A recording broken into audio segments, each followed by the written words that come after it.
নমস্কার বন্ধুরা, গল্পের চিলেকোঠা পরিবারে আপনাদের সকলকে স্বাগত জানাই। আমি সায়নী। আজ আমাদের নিবেদন সাহিত্যিক অরুণ দে রচিত কৃপণ। গল্পটি কেমন লাগলো কমেন্টে জানাবেন। যদি ভালো লাগে লাইক করবে, আর চ্যানেলটিতে যদি নতুন হয়ে থাকে সাবস্ক্রাইব করবেন। তবে চলুন আর দেরি করব না, শুরু করি আজকের গল্প। শ্রী অরুণ দে রচিত কৃপণ।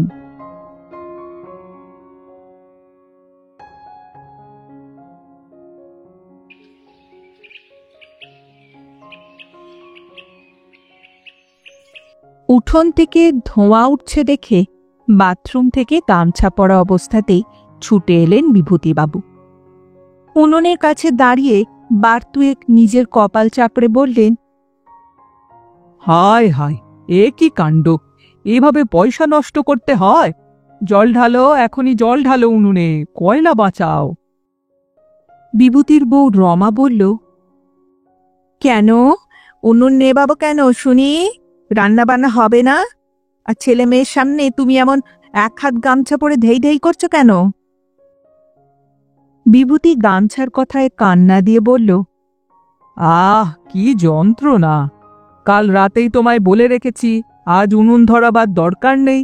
গোপেনবাবুর বাড়িতে আজ আমাদের নেমন্তন্ন আছে, ভুলে গেছো? রমা বলল, নেমন্তন্ন তো রাত্রিবেলা, সেজন্য সকাল থেকে সবাই না খেয়ে থাকবে নাকি? আহা, মিছেমিছি খরচ বাড়িয়ে লাভ কি? পেট খালি না থাকলে ভালো মন্দ খাবে কি করে? সকালে খেলে কি রাতে ভালো করে খাওয়া যায়? হ্যাঁ। বলে বিভূতি নিজেই বাথরুম থেকে এক বালতি জল এনে জ্বলন্ত উনুনে ঢালতে ঢালতে আবার বলল, চিড়ে মুড়ি কিংবা ছাতু টাতু খেয়ে বেলাটা চালিয়ে নাও গিন্নি। বড় লোকের বাড়ির নেমন্তন্ন, রাতে বেশ পেট পুড়ে চব্বচস্য খাবে, ভাব নাকি? কিপ্টের মরণ! বলে রমা স্বামীর হাত থেকে বালতিটা কেড়ে নিল। তারপর দুমদাম পা ফেলে নিজের ঘরের দিকে এগিয়ে চলল। বউ রাগ করলে বিভূতি কেমন যেন উদাস হয়ে যায়। তখন মনের মধ্যে তার আধ্যাত্মিক ভাব জেগে ওঠে। অভ্যাসবশত সে তখন শ্যামা সঙ্গীত করে। আজও তার ব্যতিক্রম হল না। উনুনের ধোঁয়ার কুণ্ডলী জলের ধাক্কায় ছিন্ন বিচ্ছিন্ন হয়ে যাবার পর সে তার ভুঁড়ির ওপর গামছাটা এক হাতে সামলে ধরে অন্য হাত সামনের দিকে প্রসারিত করে গান ধরল, শ্যামা মা ওড়াচ্ছে ঘুড়ি ভব সংসার বাজার মাঝে। গান করতে করতে সে স্ত্রীর ঘরের দিকে এগিয়ে চলল। ঘরে যখন ঢুকল তখনও তার চোখ আধ বোজা, ঘুড়ি ধরার ভঙ্গিতে হাত ওপরের দিকে ওঠানো। আমি নেমন্তন্ন বাড়ি যাব না, এই তোমায় বলে দিলুম। যেতে হয় তুমি একা যাও। রমার কণ্ঠস্বরে বিভূতির ভাবের ঘোরটা কেটে গেল। আধ বোজা চোখ ছানা বড়া করে সে বলল, যাবে না কেন? মাছ মাংস, লুচি, দই, মিষ্টি এসব আজকাল বিনে পয়সায় কেউ ছেড়ে দেয়? বিনে পয়সায় সব কাজ হয় না গো। বিয়ে বাড়িতে গেলে যে সঙ্গে একটা উপহার নিয়ে যেতে হয়, সে খেয়াল তোমার আছে? বিভূতি একগাল হেসে বলল, সেজন্য ভাবছ গিন্নি? ব্যবস্থা আমি করে রেখেছি। তোমার ব্যবস্থা আমার খুব জানা আছে। 1 টাকা দামের একটা চটি বই বগলে নিয়ে বিয়ে বাড়িতে তো আর যেতে পারবো না। ওসব আজকাল কেউ দেয় না।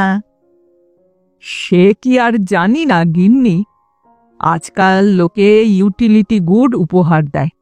কতবার চটি বই নিয়ে তোমার সঙ্গে চটাচটি হয়েছিল, সে কি আমি ভুলে গেছি? তাই এবার কাজের জিনিস কিনেছি, আমার উপহার দেখে সবাই চমকে যাবে। সেই বই কেননি তো, সত্যি বলো। আরে না না না, বই তো বোকায় পড়ে। সংসারে বই উনুন ধরানো ছাড়া আর কোন কাজে লাগে? রমা বললে, তা জিনিসটা কি? ইলেকট্রিক ইস্ত্রি নাকি টেবিল ল্যাম্প? আরে দূর দূর, ওসব উপহার পুরনো হয়ে গেছে। তুমিও না গিন্নি, দামও অনেক বেড়েছে, আর কাজেও বেশি লাগে না। ইলেকট্রিক শক খেতে হলে স্ত্রী যথেষ্ট, স্ত্রীরা দরকার কি? হ্যাঁ, আমি একেবারে নতুন জিনিস দেব।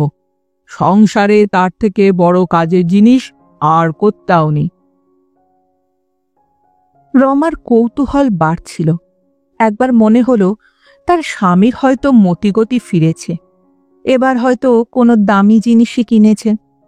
তবুও তার সম্পূর্ণ সন্দেহ দূর হলো না। সে বলল,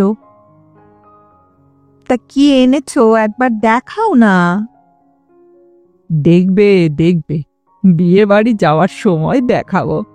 হলফ করে বলতে পারি গিন্নি, তুমি খুশি হবেই হবে। মোস্ট ইউজফুল জিনিস আমি কিনে এনেছি। সংসার করতে গেলে ও জিনিস ছাড়া কারও একদিনও চলে না। মরণ দশা, এখন দেখাতে দোষ কি শুনি? আহ গিন্নি, রঙিন কাগজ দিয়ে প্যাকিং করে রেখেছি। উপহারের জিনিস আগে থেকে বেশি নড়াচড়া করা কি ভালো? এখন একটু ভেলিগুড় দিয়ে কিছুটা ছাতু মাখো তো, খেয়ে নি। ছাতু খেলে পেটে অনেকক্ষণ থাকে, সন্ধে পর্যন্ত চলে যেতে পারে কিন্তু। রমা একটু কপট রাগ দেখালো। আগে উপহারটা নিয়ে এসো দেখি, তারপর খাওয়ার কথা তুলবে, চত্বর সব। বিভূতি ভুরু কুঁচকে কয়েক মুহূর্ত যেন কি ভাবল, তারপর বলল, বেশ বেশ, উপহারটা দেখেই নাও, তোমার খাটের তলাতেই রেখেছি। কথা শেষ করে বিভূতি হামাগুড়ি দিয়ে খাটের তলায় ঢুকল। বেশ কিছুক্ষণ অতিবাহিত হয়ে যাবার পরও খাটের তলা থেকে বিভূতি বেরোচ্ছে না দেখে রমা বলল, আরে কি হলো, খাটের নিচে আটকে গেলে নাকি? এই তো হয়েছে, আর তুমি একটুতেই ঘাবড়ে যাও। বলে কি যেন একটা খাটের তলা থেকে টেনে বার করল।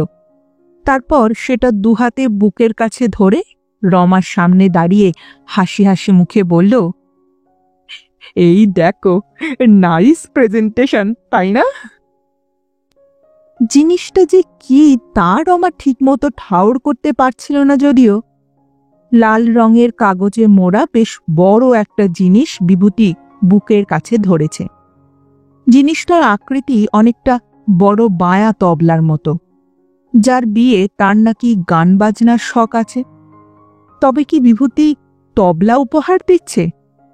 তবলা তো দুটো থাকে, একটা কেন? প্রশ্ন করল রমা।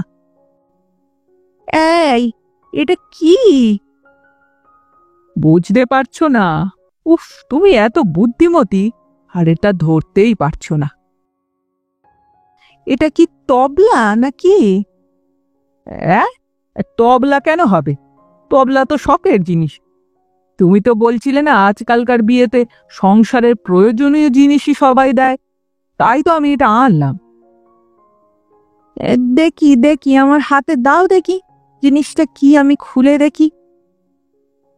আমি দেখাচ্ছি, তুমি নাড়তে চাড়তে হয়তো ভেঙে ফেলবে, দাঁড়াও।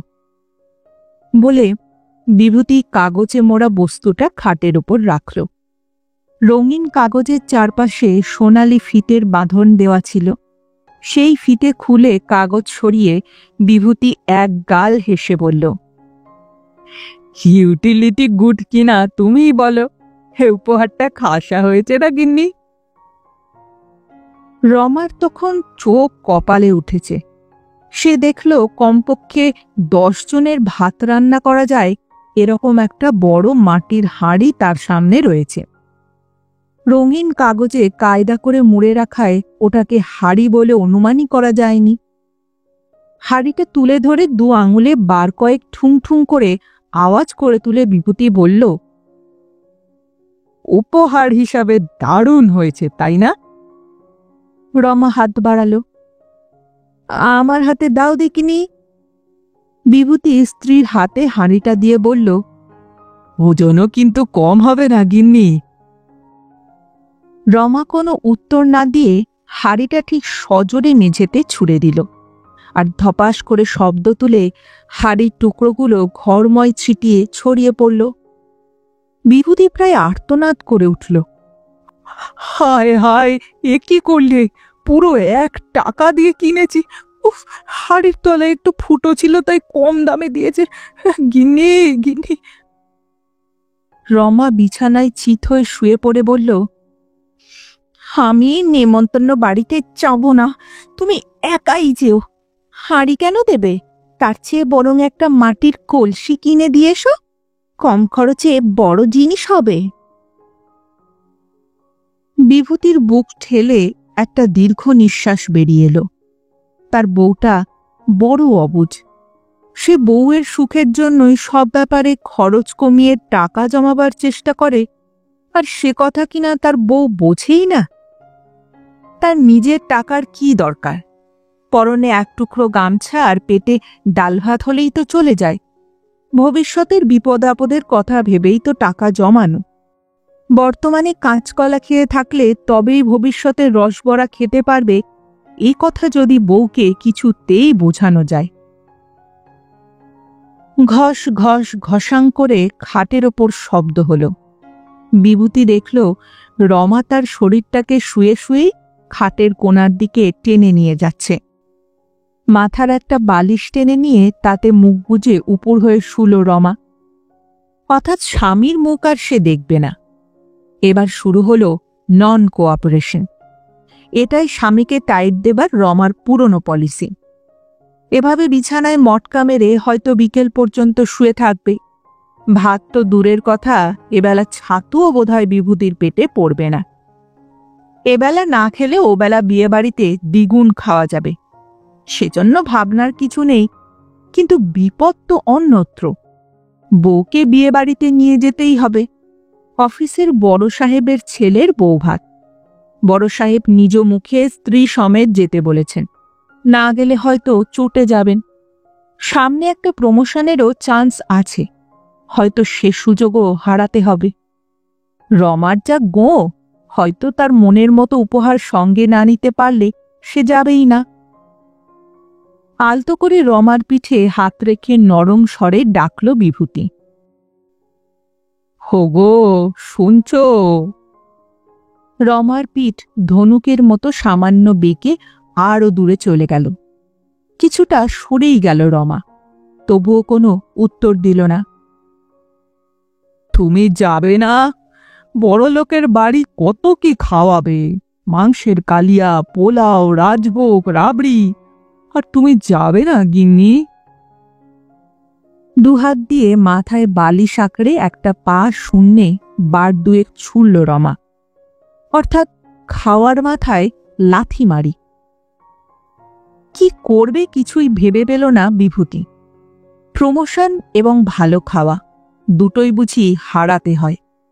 নিরুপায় হয়ে বিভূতি আবার বলল, আচ্ছা আচ্ছা, কি উপহার নিলে তুমি খুশি হবে?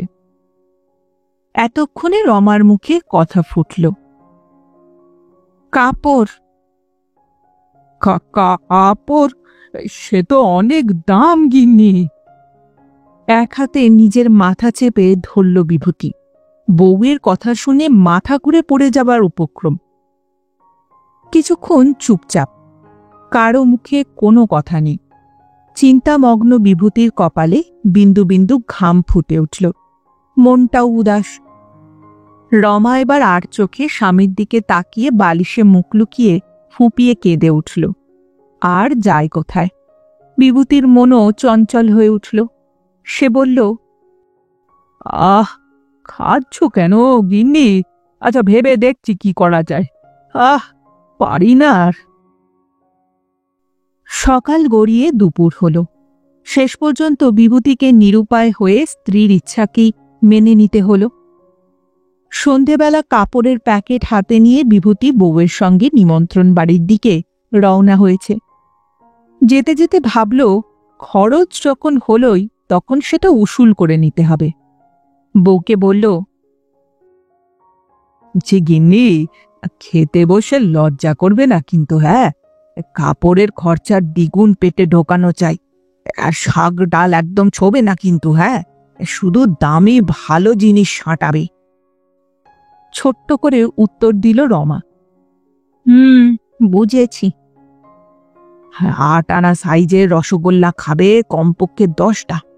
তাহলে 5 টাকা উঠে আসবে। আর মাছের পিস ধরো হোটেলে খেতে গেলে 1 টাকা পিস, আর তুমি খাবে কমপক্ষে 8 পিস, অর্থাৎ 8 টাকা। তারপর মাংস কোয়ার্টার প্লেটের দাম 2.5 টাকা। যদি 3 প্লেট খাও তবে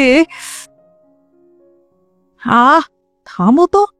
বিয়ে বাড়ি যাচ্ছ, 10 জনের সঙ্গে দেখা হবে, সেটাই কত আনন্দের। তা নয় কেবল খাওয়ার কথা আর খাওয়ার কথা। তোমার যত প্রাণী চায় খেও, আমার খাওয়া নিয়ে মাথা ঘামাতে হবে না তোমায়। বিভূতি বললে, আরে গিন্নি, আমি তো খাবো। মাছ, মাংস, দই, মিষ্টি সব মিলিয়ে কাপড়ের দামে 10 গুণ না উঠলে পাট ছেড়ে আমি উঠছি নে। এমন খাবো যেন পরের দুদিন খিদেই না পায়। তাহলে দুদিনের খরচা বাঁচবে। তুমি খরচ খরচ করেই গেলে, বিয়েতে আনন্দ করবে কি? খরচের কথাই ভাবো। আর বেশি খেয়ে তারপর বাড়ি ফিরে ঘর থেকে 10 বার বাথরুমের দিকে যাবে, আর আমি বারান্দা পরিষ্কার করব। এই তো চাও? আর বেশি খেলে কি পেট খারাপ হয় নাকি? মোটেই না। শোনো, যদি পোলাও দেয় তবে কমপক্ষে। হ্যাঁ, আর যদি পায়েস দেয় তবে বাজার থেকে হাঁড়ি কিনে এনে কলা পাতার ওপর রেখে পায়েসের হাঁড়ি ভর্তি করে নিয়ে চুমুক দিয়ে খাবে। এই তো, খুব হয়েছে, এবার থামো। বহুর ধমক খেয়ে বিভূতি গম্ভীর হয়ে গেল। বিয়ে বাড়ির দরজায় পৌঁছাতেই বড় সাহেব নিজেই এসে বিভূতিকে অভ্যর্থনা করল। এই যে বিভূতি, এসো এসো, স্ত্রীকে এনেছ তো? বেশ বেশ। কাপড়ের প্যাকেটটা হাতে দোলাতে দোলাতে বিভূতি বাড়ির ভেতরে ঢুকল। চারিদিকে হইচই, হাসির হুল্লোড়, সানাইয়ের সুরও শোনা যাচ্ছে। কোণে যে ঘরে বসেছিল সে ঘরে ঢুকে বিভূতি চারিদিকে তাকালো। ঘরটা দারুণ সাজানো হয়েছে। কনের গা ভর্তি গয়না, মুখে মৃদু মৃদু হাসি। মিষ্টি হেসে সে সকলের কাছ থেকে উপহার গ্রহণ করছে। বিভূতিও সগর্বে কাপড়ের প্যাকেট হাতে নিয়ে এগিয়ে গেল। উপহার দিয়ে ফিরে আসতেই অফিসের বন্ধু মিহির তার জামায় টান মেরে ফিসফিসিয়ে বলল, কিরে বিভূতি, এ কি কাণ্ড! তোর মতো হাড় কিপটে কাপড় দিল। দেব না? নিজের একটা প্রেস্টিজ আছে তো। তোদের মতো বিয়েতে সস্তা ঠুনকো জিনিস দিয়ে নিজেকে তো আর খেলো করতে পারি না। ভেবেছিলাম বেনারসি দেব, তার এবার হলো না। তবে যা দিলাম তার দামও তো কম নয়। এই, তুই কি দিলি রে? Table lamp, table lamp. ছোট নজর, মনটা একটু বড় কর। ভালো দামি জিনিস উপহার দিলে যে পায় তার যেমন আনন্দ হয়, নিজের মনটাও খুশিতে ভরে ওঠে। হ্যাঁ রে, খাওয়া দাওয়ার ব্যবস্থা কি হয়েছে রে? তোর হয়ে গেছে খাওয়া? মিহির কি যেন বলতে যাচ্ছিল, তার আগে উৎসব বাড়ির একজন ঘরের দরজার কাছে এসে বলল, আপনারা দয়া করে আসুন, খাওয়া দাওয়া সেরে নিন, তারপর গল্প সল্প করবেন, খাবার যে ঠান্ডা হয়ে যাবে। বিভূতি তাড়াতাড়ি কয়েক পা এগিয়ে রমাকে বলল, চলো চলো, প্রথম ব্যাচেই বসা যাক, সব বেশি বেশি করে পাওয়া যায়। নিমন্ত্রিত বাড়িতে অনেক দেখেছি, শেষে হয়তো মাছ বা মাংসে টান পড়ে যাবে। সিঁড়ি দিয়ে উঠল সকলে। ছাদে খাওয়ানোর ব্যবস্থা। লম্বা টেবিলের পাশে চেয়ার সাজানো, টেবিলের ওপর রঙিন কাগজ পাতা। ছাদের কোথায় যেন রেকর্ড প্লেয়ার রয়েছে, টুংটাং করে ইংরেজি বাজনা বাজছে। খাওয়ানোর চার্জে যে ভদ্রলোক রয়েছেন তিনি করজোরে বললেন, আপনারা দয়া করে এদিকে আসন গ্রহণ করুন। পশ্চিমবঙ্গের অতিথি নিয়ন্ত্রণ আইন অনুসারে সব ব্যবস্থা হয়েছে। বসুন বসুন, খাবারের ডিশ টেবিলের ওপরেই সাজানো রয়েছে, দেখে নিন। চেয়ারে বসে টেবিলের দিকে তাকিয়ে বিভূতির চোখ কপালে উঠল। একটি ডিশে 2টো সিঙাড়া, 2টো লাড্ডু এবং কিছুটা চানাচুর। পাশের বোতলে ঠান্ডা পানীয়। বোতলের মুখে খড়ের নল। যারা ঠান্ডা পানীয় খাবেন না তাদের জন্য চায়েরও ব্যবস্থা রয়েছে। বিভূতি ইতিপূর্বে 2-1 বন্ধুর মুখে শুনেছিল যে আজকাল কোনো কোনো বড়লোকের বাড়িতে নাকি উৎসবে এরকমই খাবার ব্যবস্থা হয়। বিভূতির নিজের অভিজ্ঞতা এই প্রথম। 2টো সিঙাড়া, 2টো লাড্ডু আর কিছুটা চানাচুর। রাগে তার মাথায় আগুন জ্বলছিল। চারপাশে তাকিয়ে দেখল নিমন্ত্রিতরা অবলীলায় সিঙাড়া চিবোচ্ছে, যেন হতাশ হবার কিছুই নেই।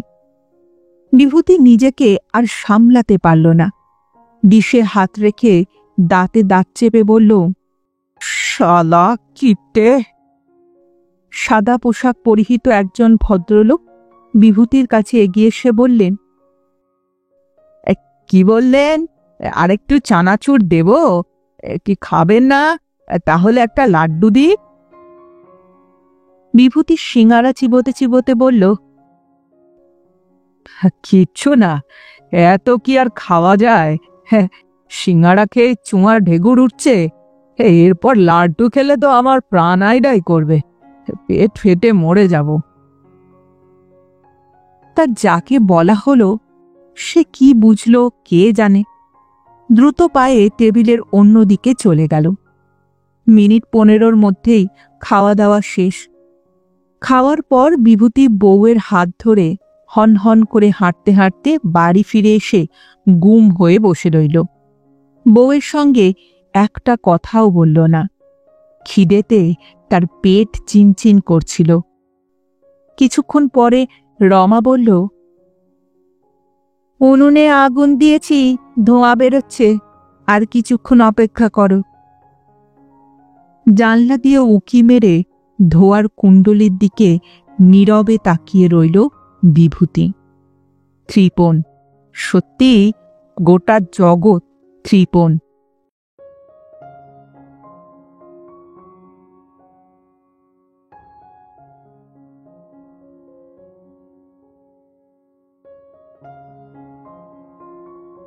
শুনছিলেন আজকের গল্প শ্রী অরুণ দে রচিত কৃপণ। ফিরে আসছি আরেকটি নতুন গল্পের সঙ্গে কিছুদিনের মধ্যে। ততদিন ভালো থাকবে, সুস্থ থাকবে এবং গল্পে থাকবে। আর আমার গল্প পাঠ ও উপস্থাপনা যদি ভালো লাগে তাহলে লাইক আর কমেন্ট করতে ভুলবেন না। আর চ্যানেলটিতে যদি নতুন হয়ে থাকে সাবস্ক্রাইব করবেন। এতে আমার উৎসাহ ও আত্মবিশ্বাস দুই বাড়ে। তাহলে আজ এখানেই বিদায় নিচ্ছি। আবার দেখা হচ্ছে। নমস্কার।